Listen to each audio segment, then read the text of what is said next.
자, 잠시 쉬었습니다. 잠시 쉬면서 커피 한잔 했습니다. 자, 이제 이어서 앞 시간 이어서 이제 그룹과 십사만 사천이 두 번째 시간이죠. 물론 지난주에 했습니다. 오늘 두 번째 시간입니다. 자, 거기 이제 그 요한계시록 5장 10절로부터 보면 그 이제 말씀이 조의로 우리 하나님 앞에서 나라와 제사장을 삼으셨으니 이미 이렇게 설명을 드렸어요. 지난 시간에요. 우리를 나라와 제사장으로 삼으셨다. 이거는 여기만 있는 게 아니라 베드로도 우리를 나라와 하나님의 나라와 제사장으로 삼으셨다는 말씀이 나와요. 베드로도 그런 고백을 합니다. 그래서 왕노릇하리라. 그래서 왕노릇한다는 것은 이게 두 가지 의미로 이제 요한계시록 할 때 이제 설명을 요한계시록 이제 그 말씀을 배우셨고 들으셨던 분들은 기억하시겠지만 이게 지금 두 가지 의미가 있습니다. 예수가 이스라엘 백성들 앞에 왕 같은 제사장을 하셨던 그 표면적인 그런 제사장도 있고요. 여기서 그 계시록에서 지금 땅에서 왕노릇 제사장이 되고 땅에서 왕노릇하다는 것은 그 어떤 그 의미로 그 설명하냐면 각자 자신에게 하나님 나라가 세워지잖아요. 그럼 누가 왕노릇해?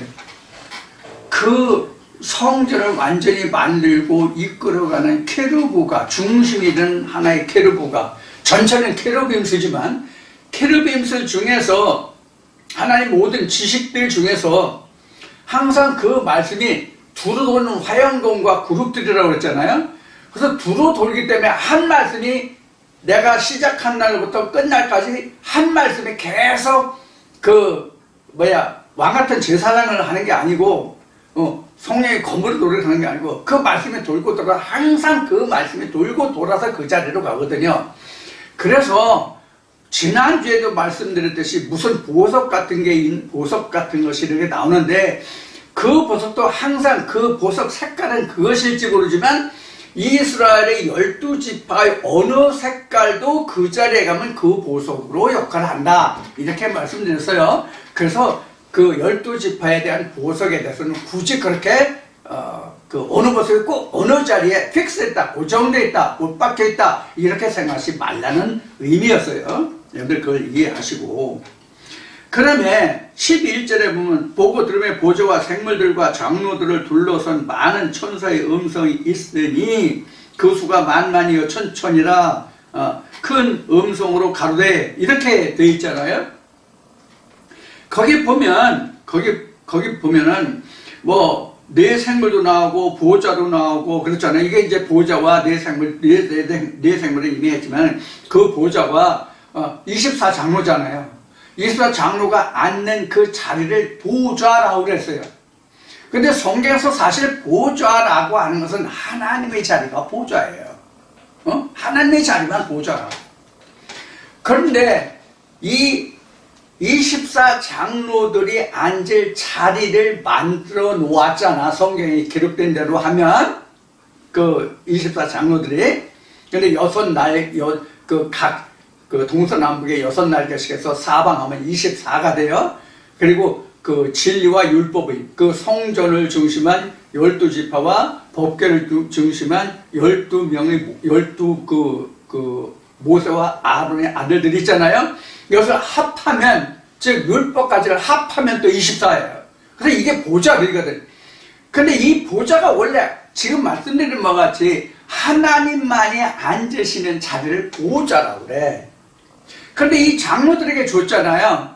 그래서 뒤에 보면 이 뒤에가 앞에가 보면은 멸류관을 벗어서 던졌더라 하는 얘기가 그런 거라고. 영광을 하나님께 드린다. 보좌는 왕만이 앉는 자리가 보좌잖아.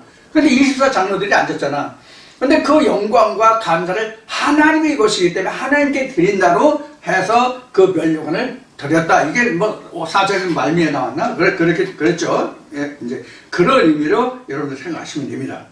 그러면 무리가 네 생물과 보좌와 천사들의 음성이 있으니 그 수가 만만이요 천천이라고 되어 있잖아요. 이 만만과 천천을 만만과 천천을 어떻게 신학에서 할 때 이제 들었는가 하면은, 사실 제가 다녔던 신학에서는 이런 얘기 안 했어요. 다른 신학에서 하는 얘기예요.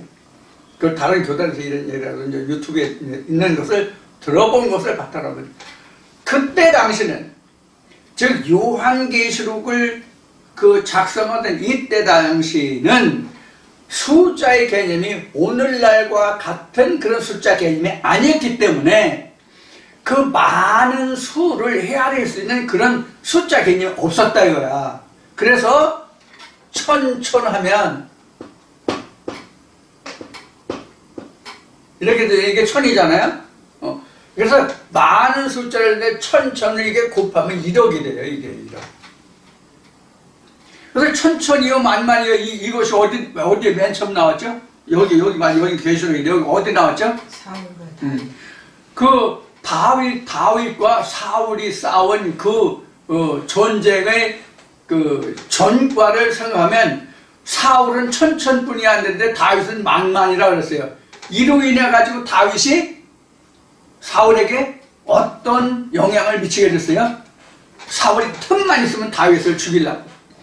야, 백성들이 나에게는 천을 돌리고 다윗에게는 만만을 돌리니 결국에는 저들이 나를 버리고 다윗을 왕으로 세울 것이냐 아니냐, 그럼 나는 쫓겨나고 다윗이 왕이 될까, 이래가지고 다윗을 시기질투해서 시작이 바로 여기에서 시작된다는 것을 우리가 말씀에서 보았죠. 그래서 천이요 만만이라는 것이 방금 말씀드렸죠. 그때 당시에는 숫자의 개념이 오늘날 같지 않았기 때문에 이렇게 많은 수를 표현했는데, 천은 바로 곱하기니까 이건 1억이고, 그러면 만만은 1억이고 천은 얼마예요? 이게 10만인가 얼마뿐이 안 될 거예요. 천이면 여기 20, 100, 이게 천이네. 하나 더 있어야 되네. 이게 만만이죠? 만만. 천하면 이렇게 되잖아요. 1000 곱하기 1000. 그러면 1에다가 0이 6개니까 이렇게 해요.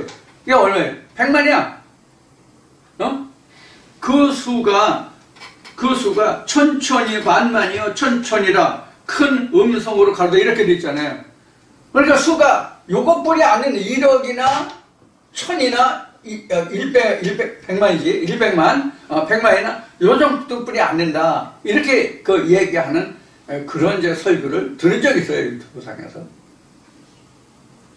자, 그러면 지금 말씀드린 바에 오늘날과 같은 숫자의 개념이 없어서라는 얘기가 어떤 뜻이냐면 영의 발견이에요. 영이 발견됨으로써 숫자가 무한히 커지게 됐어요.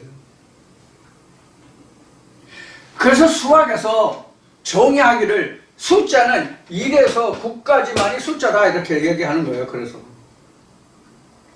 1에서 9까지뿐이 없기 때문에 이게 9를 넣으면 또 다시 1부터 9까지 또 1부터 9까지 이렇게 된다고요. 근데 0의 발견이라가지고 지금 0만 붙이면 지금 무한히 가잖아요. 0을 붙이면. 이 0이라는 수를 인도의 수학자나 물리학자가 발견했다는 말이 있죠. 그래서 여기서 그런 의미로 당시에는 오늘과 같은 숫자의 개념이 없어서 만만이요 천이요 이렇게 얘기했다고 그러는데 사실은 그게 맞지 않습니다. 그래서 만만이요 천이라는 것은 헤아릴 수 없이 많다는 뜻이지 국한된 숫자가 아니라는 거. 쉬운 얘기로 성경은 국한된 숫자는 이스라엘 백성들이 계수한 것만 국한된 숫자예요. 그것도 당시에서만 국한된 숫자예요. 그래서 민수기에서 60만 3,550명이 나왔잖아요. 너희 집안을 뺀 나머지가.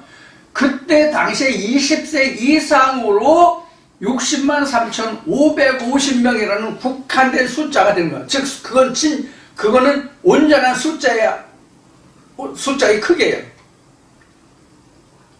그럼 당시에 여기 천이요 만만이라고 했잖아요.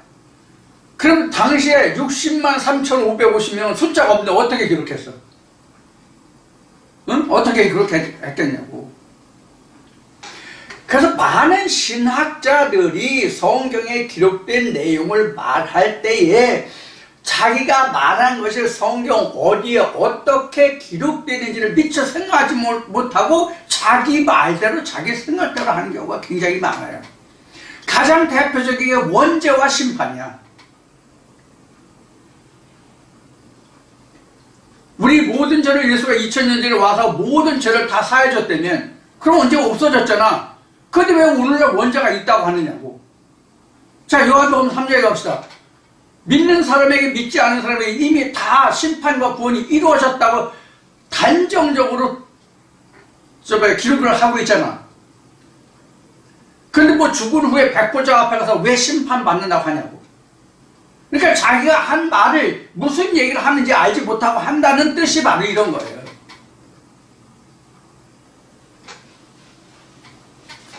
그래서 심판은, 구원은 똑같이 이 세상에 있는 동안 일어납니다. 우리가 육신을 벗은 후에는 심판도 구원도 다시는 없습니다. 이 세상 사는 동안에 구원을 받아야 되겠고 심판도 끝내야 되겠고, 심판에 속한 자면 내가 심판을 면한 구원받은 자가 될 수 있도록 하는 노력이 뭐냐면 곧 믿음이라는 거예요. 믿음을 통해서 내가 그 죄를 사하는 거예요. 그런데 2000년 전에 예수가 한 말과 행한 일들이 오늘 나와 무슨 상관이냐고. 그때 예수를 내가 압니까? 그래서 지금 내게 있는 예수가 그와 같이 해주게 해야 되는 것이 내가 현재 믿음을 믿어야 하는 이유예요. 무슨 뜻인지 아시겠어요? 지금 이제 앞 시간에도 얘기했지만 대림절이니 주림절이니 이렇게들 얘기하는데, 그 예수가 오기 전까지는 어떤 일이 벌어지냐면 예수가 없으면 심판과 구원이 안 이루어지거든. 그럼 그들은 그냥 죄 중에 죽는다는 얘기예요. 지금 내가 예수가 없는, 내게 각자에게 예수가 없는데 누가 구원해주고 누가 심판해주냐고. 좀 제발 지식, 오늘날 사람들은 다 지식이 풍성한 사람들 아니야. 응? 우리 세대는 배움이 기껏 해봐야 중학교, 고등학교여서 대학교 나온 사람이 그렇게 드물었거든, 이 80대들에게는. 시골에 일개 면에 일개 마을에 대학교 나온 사람이 한두 명 있을까 말까 한 시절이었다고. 지금은 집집마다 대학생들이 2명, 3명이야 다. 적어도 아버지도 대학 출신, 어머니도 대학 출신, 아들도 대학 출신, 며느리도 대학 출신. 지금 대부분이 이런 세대잖아 지금요. 이런 배움의 지식을 가진 사람들이 왜 생각을 못하느냐고. 이면적인 설명이 아니라 표면적인 설명이 그렇게 돼 있는데도 왜 그걸 모르냐고. 이게 답답한 거예요. 지금 사람을 생각하라고 우리가 머리가 있는 거잖아요. 하나님이 사람에게 지혜를 주셨다고 그랬잖아요. 좀 생각을 하며 살았으면 좋겠어요. 자, 그렇게 해서 이제 5장이 끝나고요. 그래서 5장 14절에 이제 끝절인데요. 네 생물이 가되 아멘 하고 장로들은 엎드려 경배하더라. 이렇게 했어요. 그냥 하나님께 이제 경배한 거죠. 이렇게. 이제 6장 보면 이제 7인이 나와요. 그러니까 7인을 떼지 않으면, 다윗의 뿌리가 이겨서 7인을 떼지 않으면 뭐가 안 나온다고 그랬어요? 이스라엘 백성들의 계수가 안 나온다고. 그럼 인을 뗀다는 게 이스라엘 백성들이 그 계수를 보면 어디까지 가야 이스라엘 백성들의 계수가 나와요? 하나님의 법궤, 돌판이 있어야만 계수가 나오잖아. 이스라엘 백성들이 출애굽을 했어도 하나님이 돌판이 있어서 법궤를 지어서 성막을 짓기 전에는 이스라엘 백성들의 계수가 있었어요, 없었어요? 없었다고. 민수기 1, 2, 3장을 잘 보라고. 무슨 뜻인지요? 그럼 이게 아브라함과 이삭과 야곱의 하나님에서 보면은 뭐냐면 아브라함에게 이삭이 있다는 때부터 하나님 백성으로 돌아간다는 뜻이라고. 하나님의 언약이. 여기에서도 7인이 떼어져야만 각 지파에 계수가 나온다고. 이게 똑같다고. 그러면 창세기 3장에서는 두루 도는 화형검과 검은 있지만 두루 도는 화형과 구룹들이 있다는 것만 알지 표면적인 그림이 그려지지 않았죠. 포괄적이죠. 근데 민수기 말씀에 와가지고 이것이 무엇이다 하는 것이 그려진단 말이에요. 이것이 창세기 2장으로 가면은 하나님이 생기를 받은 자가 있음으로써 뭐를 만들어요? 에덴 동산을 짓잖아요. 이게 그룹들이라고. 이게 에덴 동산이라고. 그러니까 그룹과 화형검이 없으면 에덴 동산이 안 된단 말이에요. 양의 울타리가 안 된다고. 생명을 주는 울타리가 안 된다고. 하나님의 성전이 안 된다고. 이게 똑같은 얘기라고. 그러니까 아브라함이 됐을지라도 아들 이삭이 없으면 아브라함이 온전한 아브라함이 아니라고. 왜? 하나님의 언약이 성취가 안 된 거니까. 이게 이런 뜻이라고. 그래서 7인을 떼서 하나님의 그 인을 뗀 다음에 14만 4천이 각 지파별로 이루어지고 그것이 1000년 동안 있어서 1000년 동안 차서 그 천사의 총량, 사람의 총량을 하고 보니까 144규빗이 됐다고 하는 것은 아브라함으로 보면 아브라함에게 아들 이삭이 있을 때 그가 온전히 하나님의 의에 들어간 자가 됐다는 것과 똑같다고. 이게 하나님의 성전이 된 거예요, 비로소. 그때 비로소 하나님이 진짜 그 이삭과 더불어서 하나님의 일을 하신다고. 여기에서도 14만 4천이라고 정한 이들과 함께 하나님의 일을 하신다고. 그 일이 끝나는 때가 아브라함을 보면 이삭을 낳았대요. 그때가 144규빗이야. 그러면 아브라함에게 144규빗이 온전히 되는 때가 언제냐면 아브라함이 그 이삭을 모리아산에 하나님께 번제했을 때 이삭을 살리고 예비한 양으로 하나님께 번제를 드리게 한 예란 말이에요. 자, 그러면 이것이 오늘날 14만 4천과 그룹과 지금 각자와는 어떤 관계냐 하면 내가 14만 4천이 돼서 그 아들을 내가 하나님께 번제해야 돼. 근데 내가 지금 하나님 동무들의 수가 차지 않은데 14만 4천이 됐다고 해서 내가 하나님께 번제하면 14만 4천을 144규빗을 이루지 못하잖아. 천년이 차기까지 기다려야 되는데. 그렇기 때문에 내가 하나님께 11조를 드리는 거야. 11조를. 그게 바로 뭐냐? 이삭이 하나님께 번제로 드려지는 것과 같은 거라고. 그래서 오늘날 내가 십자가에 달려서 죽어야 하는 것을 예수가 죽어준단 말이에요. 예수가 내게 와야만 그 예수가 하나님께 드려진다고. 그게 뭐냐면 말씀이 온전하여진 말씀이라고. 이게 아브라함으로 보면 이삭이란 말이야. 예? 하나님은 언약으로 된 거. 이게 말라기 3장에 가면은 이게 11조라고. 인간들아. 이 인간들아라는 건 지금 이 말씀을 듣는 여러분들을 향해서 하는 소리가 아니에요. 신학계를 향해서 하는 얘기예요. 거짓 증거하지 말라고 돼 있잖아. 십계명에.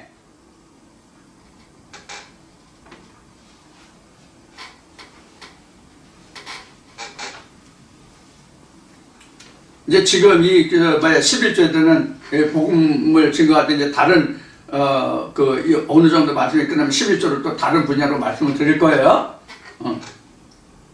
자, 그것이 지금 여기에서 지금 기록하고 있는 말씀을 지금 확대해서 지금 설명을 드릴 게 바로 이거예요.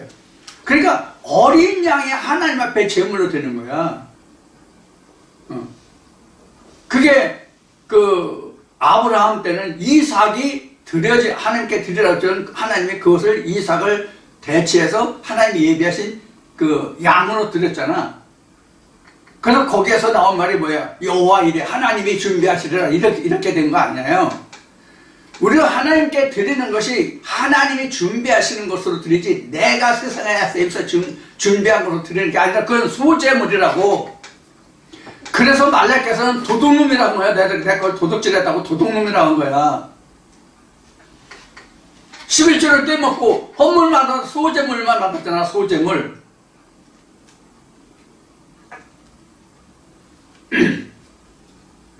이렇게 해서 이제 6장에 가면 인을 떼는데 그 첫 번째는 흰 말이 나오고 둘째 인을 뗄 때는 붉은 말이 나오고 셋째 인을 때는 검은 말이 나오고 넷째 인을 뗄 때는 청황색 말이 나오고 다섯째는 영혼들이 대주제 앞에서 그런 말씀이 나오고 다섯째 나오고 일곱째에서는 인을 떼실 때 지진 나오고 충당같이 이어지고 이렇게 나왔어요. 그래서 다섯째 인을 뗄 때는 하나님의 말씀과 저희의 가진 증거를 인하여 죽임을 당한 영혼들 이렇게 나오잖아요. 그 영혼들이 그 뒤에 가면 어떻게 나오는지를 한번 볼까요? 그 말씀이 여기에 나오나 아니면 앞에 나오나 우리를 신원하여 주지 않기를 어느 때까지 하시라니까 그게 지금 몇 장에 나오나?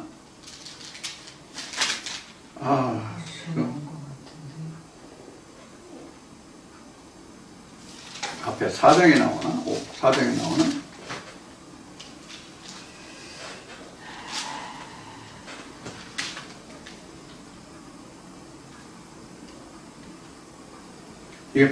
이게 빨리 이게 얼른 찾아지지 않을 때는 이게 좀 답답해. 예? 그 흰 옷을 입었다는 거기가 있는데.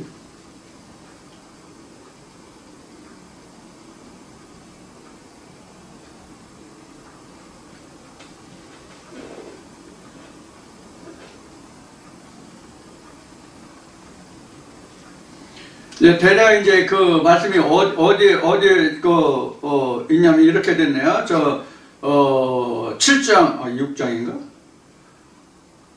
7장 9절에 한번 볼까요? 7장 9절에 어떻게 되냐면 이 일 후에 내가 보니 각 나라와 족속과 백성과 방언에서 아무런 능히 셀 수 없는 큰 무리가 흰 옷을 입고 손에 종려가지를 들고 보좌 앞과 어린 양 앞에서 큰 소리를 외쳐 가로되 구원하심이 보좌 앉으신 우리 하나님과 어린 양에게 있도다 하니 모든 천사가 보좌 장들에게 내 생물 주위에 섰다가 엎드려 얼굴을 대고 하나님께 경배하여 가로되 아멘 찬송과 영광과 지혜와 감사와 존귀와 능력과 힘이 우리 하나님께 영영이 있을지로다 아멘 하더라. 이렇게 지금 기록하고 있죠.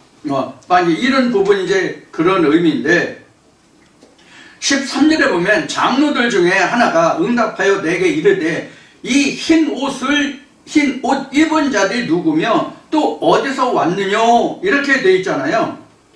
이렇게 돼 있잖아요. 이게 이제 5장에 가면은 5장에 가면 그 말씀이네. 우리를 신원하여 주지 아니하시기를 말씀이 5장 아니면 6장에 있는데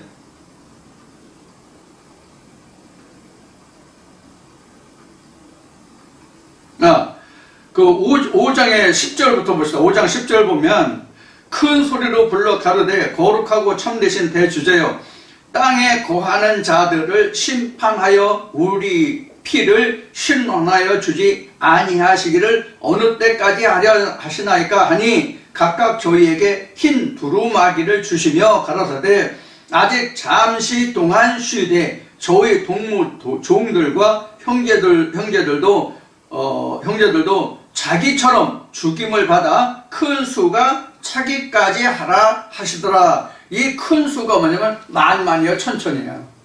앞에 나온 만만이여 천천이에요. 그래서 뒤에 지금 7장에도 보면 13절에 이 흰옷 입은 자들이 누구며 또 어디서 왔느냐 하는 것이 지금 그 5장 6장에서 나오는 천천히요 만만 이 자들이 누구냐는 거예요. 그때 흰옷을 줬다고 앞에 나왔잖아요. 6장에 그 자들을 여기서 이야기하고 있는 거예요. 그 수가 어디냐면 각 지파에 1만 2천, 1만 2천, 1만 2천이잖아. 12지파에 1만 2천이니까 이게 14만 4천 됐다고 지금 계산이 나왔고 지난주도 말씀을 드린 거죠. 이들의 수가 전부 차기까지야. 그래서 지금 여 각치파가 찼다는 얘기는 지난주에도 설명했던 거지. 성전이 이렇게 네 구팅도 네번 나왔잖아요. 성전이요. 그래 됐잖아요. 그럼 이게 각치파에 14만, 1만 2천, 1만 2천이란 말이에요. 그럼 여기가 세지파, 여기가 세지파, 여기서 각각 세지파잖아요. 1만 2천이 셋이니까 각자가 다 3만 6천이라고 다. 3만 6, 동서남북이 다 3만 6천이라고. 우리가 일반적인 숫자의 개념을 하면. 그러면 각 지파의 수가 다 1만 2천인데 동서남북에 세 지파씩 분배가 됐으니까 이렇게 된 거란 말이에요. 근데 이것이 또 여기만 된 거 아니라 실제로는 여기 이 안에 법궤를 맡은 모세와 아론과 그 아들들도 여기가 12이라고. 12인데 여기도 각자가 다 셋씩 배치되어 있거든요. 그럼 여기서 똑같이 1만 2천이야 다. 어? 똑같이. 그래서 안과 밖이 다 똑같이 1만 2천에서 14만 4천이 된다고. 그럼 결국은 24장로로 본다면 이게 그 1만 2천에서 24장로면 24배가 돼야 전체 안과 밖의 숫자가 돼요. 그래서 이것이 해야 될 것이 많다고 해서 천천히요 만만이에요. 그럼 이 눈이라는 것은 뭐냐? 앞 시간에 말씀드렸지 말씀들이란 말이야. 하나님 말씀들을. 어? 말씀이 보는 눈과 깨닫는 역할을 하잖아요. 성경의 말씀이. 응? 그래서 성경에서 너희가 눈이 있어 봄으로 너는 복이 있도다. 그럼 세상에 사람들이 눈이 없는 사람이 어디 있어요? 물론 날 때부터 소경으로 난 사람도 있고 자연재해를 입어서 또 병으로 해서 시력을 잃은 사람도 있고 청력을 잃은 사람도 있어서 그 소경과 귀머거리가 있지만 성경에서 말하는 소경과 귀머거리는 성령이 교회에 가시는 말씀을 보고 듣지 못하고 깨닫지 못하는 자들을 말하는 게 있단 말이에요. 성경에 그렇게 기록되어 있잖아요. 응? 예수는 그랬잖아요. 너희가 듣기는 들어도 보기는 봐도 듣지 못하고 깨닫지 못함이라. 그래서 자문에서는 보는 눈과 듣는 귀를 여호와의 주신 것이라고 했잖아요. 보는 눈과 듣는 귀는 여호와의 주신 것이라. 그러면 여러분들 제가 지금 이목구비가 있잖아요. 그럼 제가 가지고 있는 눈과 귀와 입과 이거 지금 하나님 주셨어요? 나를 만들고 낳아주신 어머니 아버지가 만들어준 거지. 좀 더 정확하게 하면 유전인자가 나를 만드는 것이 아버지의 유전인자와 어머니의 유전인자가 합쳐져서 나라는 한 인생이 한 생명체가 나온 거잖아.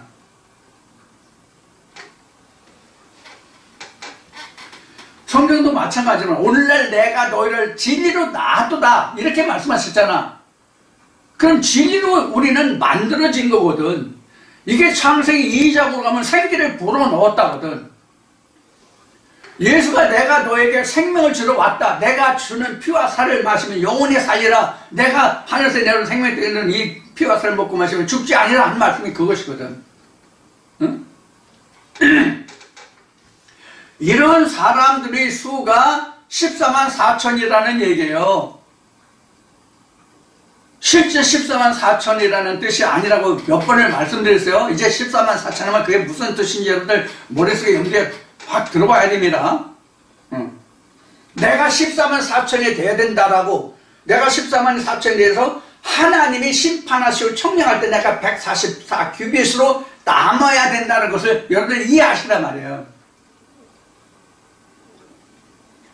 그러면 천년이라는 것은 뭐냐면 하나님의 말씀이 이루어지기까지가 천년이야. 어떤 말씀이든지 간에 그것이 온전한 하나님의 말씀으로 하나라는 말씀이 이루어지기까지가 천년이라고. 그래서 사람의 청량, 하나님의 청량, 천사의 청량이라고 한 거란 말이에요. 자, 이와 같이 일곱인을 떼고 나서 지금 일곱인을 뗐단다. 일곱인을 이를 떼고 나니까 그 다음에 무엇이 나오냐면 이제 그 그 하나님의 역사가 이루어지는 그런 과정이 나온단 말이에요. 자, 그러면 여기서 앞에 인 맞은 다음에 그 개수가 있었다고 그랬어요. 그 인 맞은 것이 뭐라고 말씀드렸고, 그러면 8장에 가면은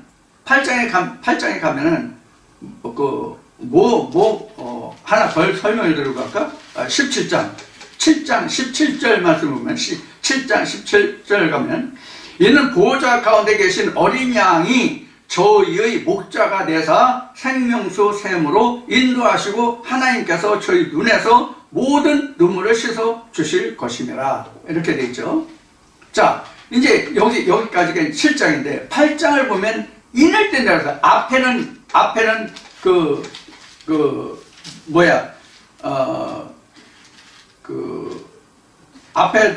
그 인을 뗀다고 되어 있죠. 6장에도. 그런데 8장에서도 인을 뗀다고 돼요. 7째 인을 뗄 때. 그러니까 7장에서는 6번째 인을 뗐다고 할 수 있겠죠. 왜냐하면 8장에서 7째 인을 뗄 때라고 되어 있으니까.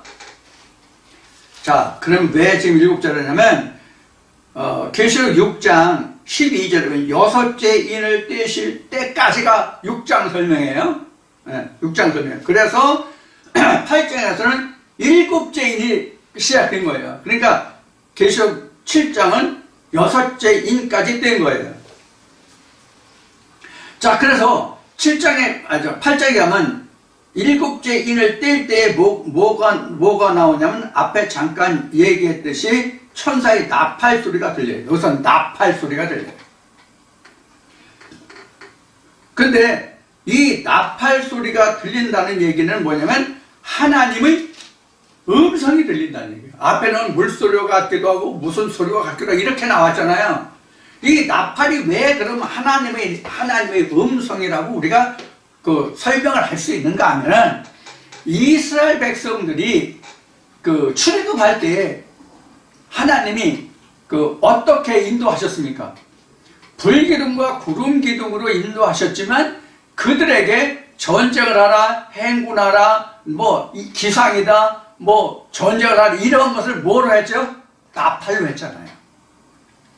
그래서 사도 바울은 고린도 교회에 편지할 때 고린도서 12장에서도 14장까지 우리가 흔히 한 말로 은사론을 말하고 있는데 14장에서 바울이 나팔에 대해서 언급을 하고 있어요. 뭐라고 언급을 하고 있냐면, 나팔이 고저장단이 없이 똑같은 음과 길이로 나팔을 불면 기상하라는 건지, 전쟁하라는 건지, 멈추라는 건지, 전진하라는 건지 너희가 어떻게 분별하겠느냐? 이렇게 이야기하고 있잖아요. 그래서 이 나팔이라는 것은 하나님의 음성이에요. 그리고 우리가 출애굽에서 모세가 시내에서 하나님의 음성을 받았는데 뭐라고 그래요? 천둥과 번개가 하면서 그 나팔 소리 같이 이렇게 얘기하잖아요. 그래서 시내산에서 내려올 때 그 나팔 소리가 들리고, 이게 아론이 이스라엘 백성을 충동지라고 해서 그 나팔 소리가 갖고 무엇가루 갖고 이렇게 설명하고 있는 걸 다 그렇게 나오잖아요. 성경에 보면. 그래서 이 나팔이라고 하는 것은 이스라엘 백성들에게 들리는 하나님의 메시지가 전부 다 나팔이야. 다만 그 나팔이 어느 나팔이냐 하는 거야. 응? 사도 바울이 고린도서 14장에서 언급한 것 같이 이게 하나님의 나팔인지 사람의 나팔인지 이걸 우리가 들어야 된단 말이에요. 그걸 구분 못하면 그 나팔 소리가 내가 무슨 나팔 소리인지 듣지 못하면 뭐예요? 소음이죠? 네. 우리가 나팔이 있어, 악기가 있어, 기타가 있어, 피아노가 있어, 색소폰이 있어, 뭐 여러 가지 악기가 있다고 그럽시다. 내가 젊었을 때 기타를 배워보려고 무진 애를 쓴 적이 있었는데 재주가 매주라서 기타를 못 배웠어. 그렇게 하고 싶었는데 못했어. 손가락 끝에 기타 줄 잡아가지고 손가락 껍질을 몇 번 벗겨졌는데 못 배웠어. 기타를 혼자 배우려고 했더니 못하겠더라고. 그래서 지금도 악기를 배우면 기타를 한번 배우고 싶은 욕심은 지금도 있어요. 우리 친구들 중에서 뭐 색소폰을 잘 부는 친구들이 꽤 많은데, 그림도 잘 그려서 문화부 장관 상도 타고 가는 친구들도 있고요. 자랑스러운 친구들이 많아요. 그런데 저는 제주가 매주예요.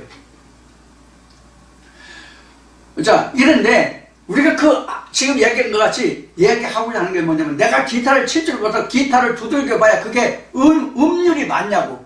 그럼 뭐가 돼요? 소음이 되는 거예요. 하나님의 나팔 음성이 내가 들을 수 없으면 기타 강만 소리 듣기 싫은 거야. 그래서 성경이 이렇게 기록하고 있는 거예요. 내게 종로를 보이지 말라. 거짓 것을 보여라. 응? 그게 내게는 참되게 들리거든. 참 것을 말하면 내가 들리지 않아. 내 마음에서 받아들이지 않아. 이게 하나님의 하늘의 음성이에요. 그게 여기서는 지금 8장에서 일곱째 인을 뗀다고 거예요. 자, 여기서 한 가지 여러분들에게 미리 설명을 드리고 넘어가겠습니다. 왜냐면 스가랴 6장과 다니엘 7장에 뭐냐면 내 바람이 나오는, 내 바람이 나오는데, 다니엘 7장에 무슨 짐승이 거기 여러 가지 짐승이 나오잖아요. 곰도 나오고 독수리도 나오고 표범도 나오고, 이제 그 힘이 강한 철이를 가진 그런 짐승이 나오고 나오잖아요. 이게 이제 다니엘 7장에 있는 게 내 바람이, 스가랴 6장도 내 바람이 나와요. 계시록 6장에서도 여기 지금 내 생물과 지금 여기 나오는데, 내 바람과 생물이 나와요. 이게 다니엘서 7장에 나오고요. 스가랴 6장에 나오고요. 계시록 6장에 나오고요. 그런 설명. 자, 그러면 계시록 6장에서 보면은 첫 번째는 흰 말이고, 둘째는 붉은 말이고, 셋째는 검은 말이고, 넷째는 청황색 말이에요. 이게 스가랴 6장에 나온다고. 자, 그러면 다니엘서 7장에 나오는 네 짐승의 네 바람과, 스가랴 6장에서 말하는 네 바람과, 계시록에서는 네 가지 인을, 첫째 인부터 네 번째 인 때까지 뛸 때 이런 이제 짐승들이 나오잖아요. 이게 바로 뭐냐면, 하나는 세상으로 불어오는 바람이고, 다니엘서 7장이면 바다에서 올라오는 네 짐승의 바람이거든. 그러면 이게 네 짐승과 네 생물이죠. 네 생물과 바다에서 올라오는 네 바람의 차이는 뭐냐? 하나는 세상으로 움직이는 거, 하나는 영적으로 움직이는 거예요. 그러니까 네 생물은 하나님이 영적으로 움직이는 거예요. 이것이 이제 민수기 1, 2, 3장에서 이야기한 것이 에스겔 1장에서 네 생물이 무엇인지를 지금 그리고 있잖아요. 그것이 요한계시록 4장에서 똑같이 네 생물이 나와요. 그 네 생물에 의해서 대적하는 것들이 바로 네 바람이에요. 그 네 바람이 영적인 것도 있고 세상적인 것도 있고 그렇다는 얘기예요. 그래서 다니엘 7장은 다니엘과 세상의 임금들이 다투는 그런 그림으로 그려진 것이 다니엘 7장에서의 네 바람, 네 짐승이에요. 그럼 다니엘서에서 이야기하고 있는 바다에서 올라오는 네 짐승은 그럼 무엇에 대한 것이냐면,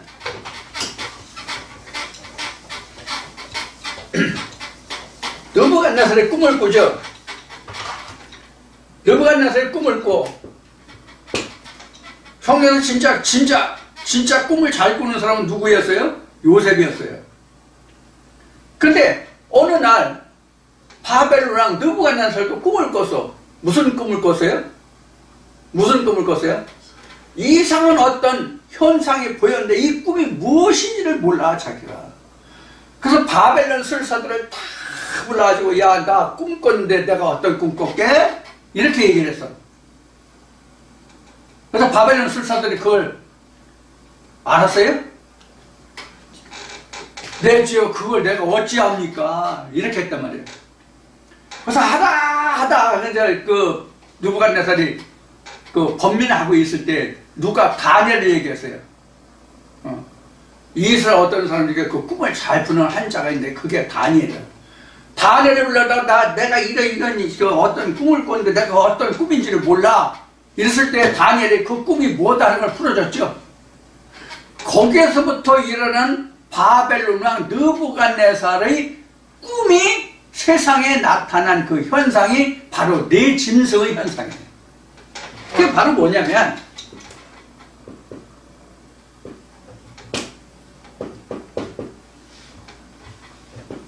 여기 하나, 둘, 셋, 넷. 이게 바로 네 짐승의 형상이에요. 이게 쉬운 얘기로 하면 금, 은, 동, 철 이렇게 됐었잖아. 느부갓네살이 꾼 꿈의 해석이 다니엘이 해석이 이렇게 설명을 했단 말이에요.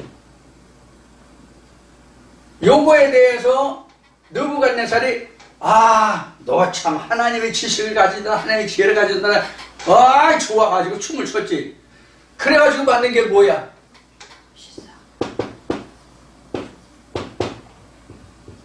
뭐요?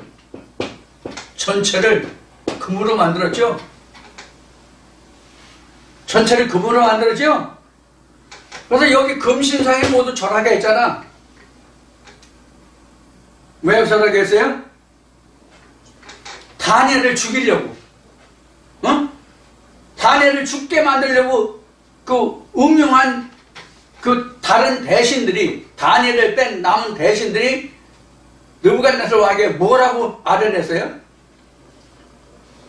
자기네들끼리 먼저 모여가지고, 야, 이거 다니엘 때문에 우리가 하고자 하는 것도 못하겠어. 다니엘 어떻게 하면 죽일 수 있지?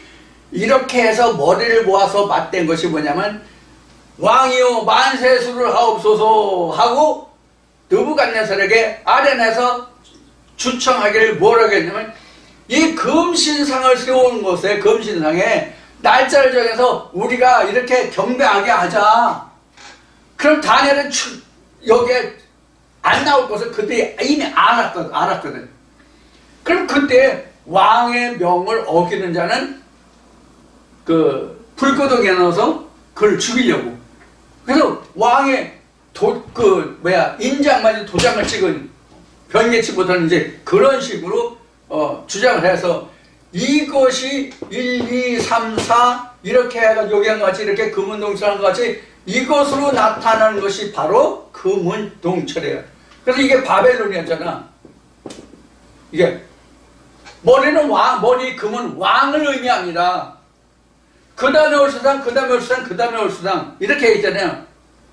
이게 바로 뭐 표범 곰 천리빨 이렇게 나온 거라고. 이것을 세상에 돌아가는 것으로 이렇게 설명한 게 다니엘서예요. 그 시작이 이 바벨론 왕 느부갓네살 꾼 꿈이 이렇게 됨으로써 이렇게 된 거예요. 그래서 이 말씀으로 인해서 제가 여러분들에게 당부드린 것이 뭐냐면, 이 말씀을 여러분들이 목사들이 이 말씀을 들었을 때 이게 내가 하나님께서 내가 이 상을 받다 이래 가지고 이것을 다 자기 금신상으로 자기를 금신상으로 만들지 말라 이거예요. 그래서 한 얘기예요. 제 입장에서는 그 출애굽 때에 모세가 이스라엘 장로들을 성전에 모이게 했잖아. 근데 성전에 모이게 했는데 그때에 진중에 있는 사람들이 예언한 것을 여호수아가 모세에게 하기를, 내 주여 진중에서도 예언하는 자가 있는데 이것을 금하게 해주시오 이렇게 얘기했잖아. 근데 모세가 뭐라고 그랬어요? 너 왜 질투하니? 나는 오히려 그들이 다 나 같은 선자가 되기를 원한다 이렇게 얘기했잖아요.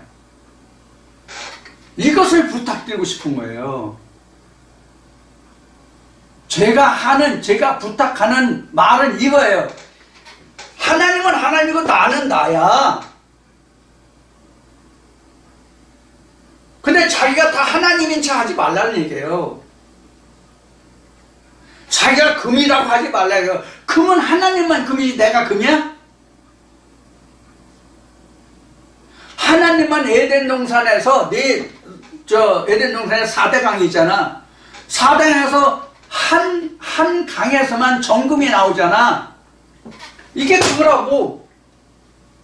이 전체가 에덴이잖아. 따지고 보면. 그렇잖아요? 한 몸이라고, 한 성전이라고. 그럼 어떻게 다 금이냐고. 그러면 성전이 이렇게 나눠질 수가 없잖아. 예? 이거 성전 밖이 바다 아니야? 바다 세상 아니야? 이 네 바람이 여기로 끌어들이면 이거 어떻게 다 망가진다고 이게. 그래서 느부갓네살의 짐승같이 살다가 세상 끝을 불행하게 끝낸 거 아니에요. 목회자들 이런 실수 하지 말라는 얘기예요. 그래서 받은 거는 받은 거고 내가 어디서 들은 거면 들은 거지 자기 거로 만들지 말라고. 자기 영혼을 위해서 그렇게 하라는 얘기예요. 이런 얘기예요. 이런 얘기. 자기가 다 금인체 하지 말라고. 이런 뜻이에요. 저도 마찬가지고 여러분들도 마찬가지고요. 여타 다른 목회자들도 다 똑같고요. 신학 파설도 다 똑같아요. 똑같이 적용돼 하나님 말씀은. 나는 적용이 안 되는데 너만 적용된다는 게 없어. 하나님 말씀은 누구에게나 적용이 되는 거예요. 그래서 제가 흑발을 보드를 땅땅 치든 책상을 치든 이거는 이 말씀을 듣는 여러분들을 향해서 하는 게 아니야. 세상의 교계 신학계를 향해서 하는 얘기라고. 제발 좀 오해하지 마시라고.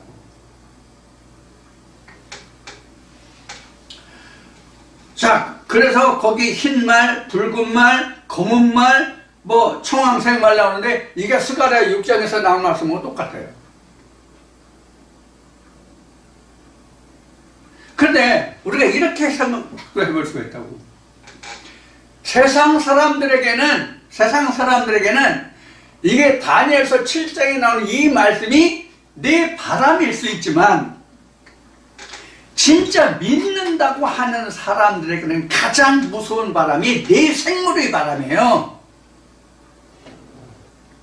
2000년으로 다시 거슬러 올라가서 말한다면 예수가 하는 말들이 바리새인들에게 가장 독이 되는 말씀이잖아. 가장 받아들이기 힘든 말씀이었잖아.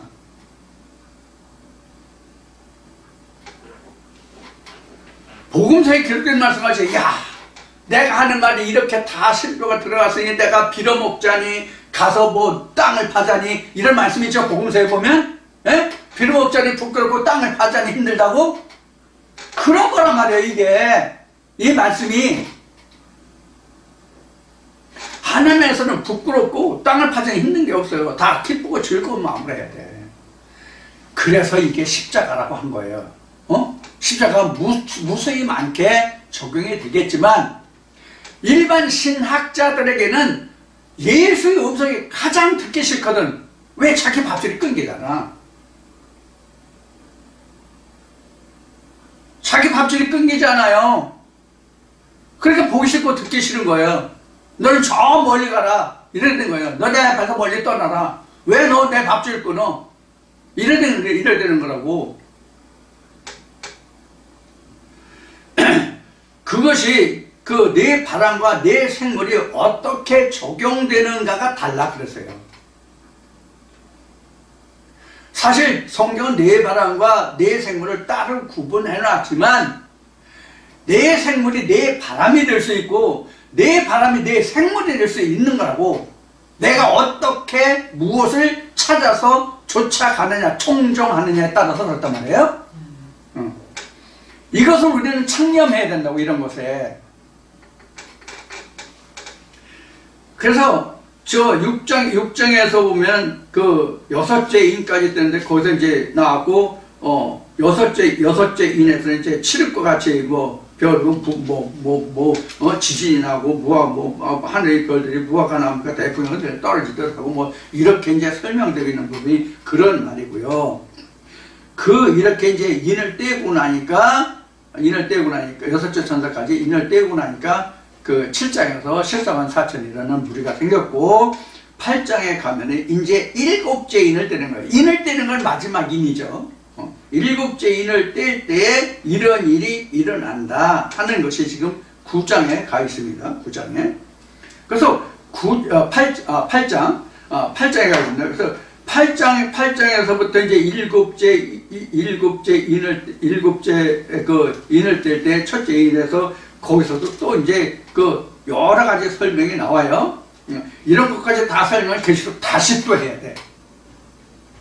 계시록 앞에 요한복음 했나? 요한복음 앞에 계시록 했나? 이렇게 이제 각 복음서를 이제 먼저 했었는데, 그다음 이제 이사야를 하고 지금 이제 복음의 재정리로 왔죠. 이렇게 이제 해서 14만 4천은 사실 여기 7장까지는 사실 14만 4천은 끝나요. 근데 왜 14만 4천을 144규빗까지 해야 끝나기 때문에 계시록에 나와 있는 몇 장까지야? 20장, 21장인가? 거기까지 이제 간 거죠. 144규빗까지. 자, 이렇게 갔는데, 21장까지 갔는데, 21장까지 가면은, 뭐까지 하면, 재앙까지, 7 대접 재앙까지 끝난 상태거든요. 7 대접 재앙까지 끝나면 사실은 뭐예요? 하늘의 역사가 다 이루어진 거예요. 선창조 역사가 다 이루어진 거예요. 어디에 대해서? 7 교회에 대해서. 그럼 7 교회는 뭐예요? 루아흐를 인하여, 앞에 첫 때 얘기할 때, 루아의 한 중심을 해서 거기서 연화하여 나온 것이 뭐냐면 율법과 진리잖아요. 근데 사실은 진리가 어디에 들어있어요? 율법 안에 들어있어요. 예수가 율법 안에 들어있어요. 그래서 예수가 모세의 일과 모든 선지서에 기록된 것이 나에 관한 기록이라고 한 거거든요. 그 율법서에 기록되어 있는 율법서 모세의 일과 율법서 선지서에 기록되어 있는 그 알맹이가 연하여 나오면 이것에 대한 짝은 이거, 이것에 대한 짝은 이거, 이것에 대한 짝은 이거 라고 하면 율법과 진리가 6이 되고 그 6이 합해서 12이 되고 12이 24이 되고 그 합해서 중심의 여호와 어린 양 하나가 되는 거예요. 이게 성전의 완성이에요. 이게 144규빗이에요.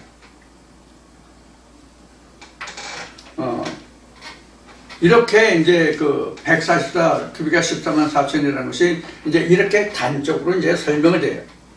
그래서 이것이 합쳐지면 창세기 3장에 두루도는 화영검의 완성형이 뭐냐면 요한계시록의 140규빗이요 144규빗이 단적으로 설명하면 요한복음 10장에 양의 문이 된다 그런 얘기예요.